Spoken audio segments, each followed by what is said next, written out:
उस रात घड़ी करीब 11:30 बजे का समय दिखा रही थी। मैं अपनी गाड़ी से लौट रहा था और बारिश हल्की हल्की हो रही थी।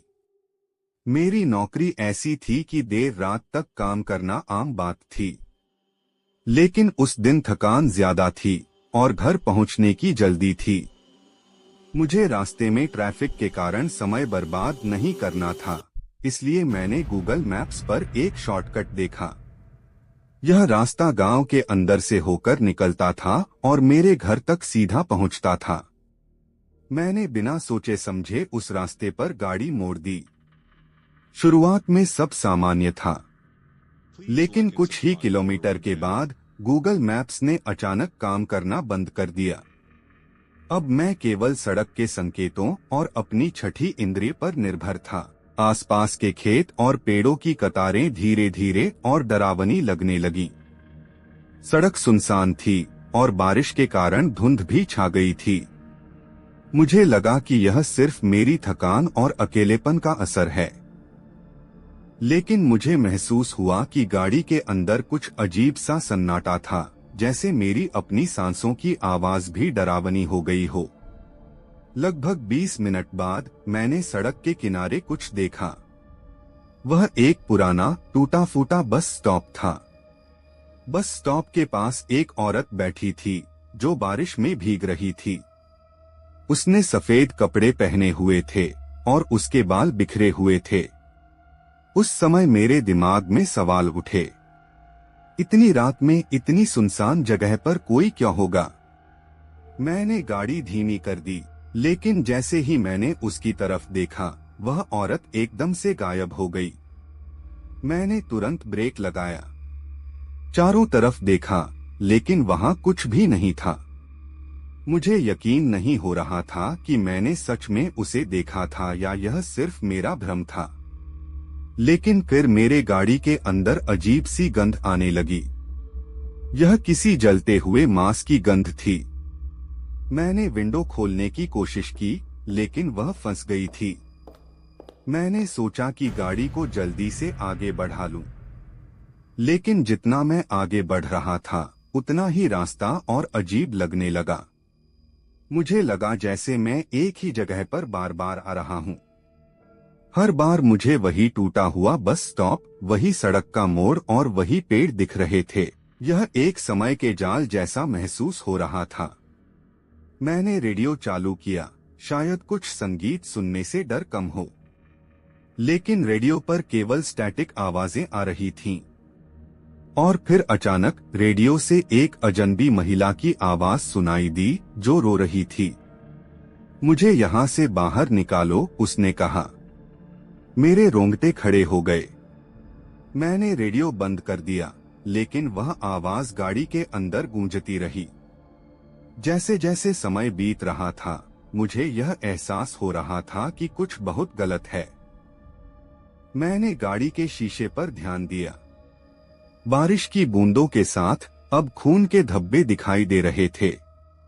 मैंने डर के मारे शीशा साफ करने के लिए वाइपर चालू किया, लेकिन खून के निशान और गाढ़े हो गए। अब ऐसा लग रहा था कि कोई अपने खून से मेरे शीशे पर लिख रहा हो। लिखा था, वापस जाओ। मैंने ब्रेक मारा। मेरी सांसें तेज हो गईं। गाड़ी के चारों तरफ झांकने की हिम्मत जुटाई, लेकिन बाहर अंधकार के अलावा कुछ नहीं दिख रहा था। तभी पीछे से किसी ने गाड़ी की खिड़की पर जोर से दस्तक दी। मैंने धीरे धीरे पीछे मुड़कर देखा। वहां वही सफेद कपड़ों वाली औरत थी, लेकिन इस बार उसका चेहरा साफ दिख रहा था। वह पूरी तरह जली हुई थी। उसकी आंखों से खून बह रहा था और उसका चेहरा मुझसे महज कुछ इंच दूर था। उसने गाड़ी का दरवाजा खींचने की कोशिश की। मैंने तुरंत दरवाजे लॉक कर दिए। उसने खिड़की पर हाथ मारा और उसका खून मेरे चेहरे तक आ गया। मेरी हिम्मत जवाब देने लगी थी। मैं गाड़ी को फिर से स्टार्ट करने की कोशिश कर रहा था, लेकिन इंजन ने काम करना बंद कर दिया था। तुम नहीं बचोगे, उसने फुसफुसाया। मैंने किसी तरह खुद को संभाला और बाहर निकलने का रास्ता ढूंढने की कोशिश की। तभी गाड़ी के अंदर मेरा फोन अचानक चालू हो गया। उस पर एक अनजान नंबर से कॉल आया। मैंने कॉल उठाया। दूसरी तरफ एक बूढ़े आदमी की आवाज थी। तुम जहां हो वह रास्ता शापित है, यहाँ कोई भी जिंदा नहीं बचता। जल्दी निकलो वरना कॉल कट गया। मुझे याद आया कि कुछ साल पहले मैंने इस गांव के बारे में एक कहानी सुनी थी। यहाँ एक बस दुर्घटना में कई लोग मारे गए थे। कहा जाता था कि उनकी आत्माएं अब भी इस रास्ते पर भटकती हैं। मैंने गाड़ी को दोबारा स्टार्ट किया। इस बार इंजन ने चालू होने का संकेत दिया।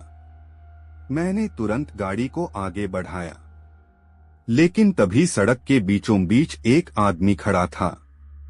उसने हाथ से इशारा किया, जैसे वह मुझे रुकने को कह रहा हो। उसके पास जाने पर उसने कहा, यहाँ से जल्दी निकल जाओ, वह तुम्हें नहीं छोड़ेगी। मैंने पूछा, तुम कौन हो? उसने जवाब नहीं दिया। उसने केवल एक दिशा की तरफ इशारा किया और गायब हो गया। मैंने उस दिशा में गाड़ी मोड़ दी। रास्ता बदल चुका था।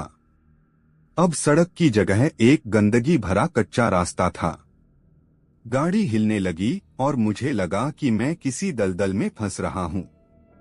तभी वह औरत फिर से दिखी। इस बार वह गाड़ी के बोनट पर बैठी थी। उसने मेरी आंखों में सीधे देखा और उसके होठों से सिर्फ एक शब्द निकला, मर जाओ। मेरे पास एक ही विकल्प था, गाड़ी की स्पीड बढ़ाना। मैंने ब्रेक छोड़ दिए और गाड़ी को तेजी से आगे बढ़ा दिया। अचानक मुझे सड़क के किनारे रोशनी दिखाई दी। यह एक गांव का छोटा सा मंदिर था। वहां कुछ लोग दिए जलाकर पूजा कर रहे थे। जैसे ही मैं उस मंदिर के करीब पहुंचा, औरत गायब हो गई। गाड़ी का इंजन सामान्य हो गया।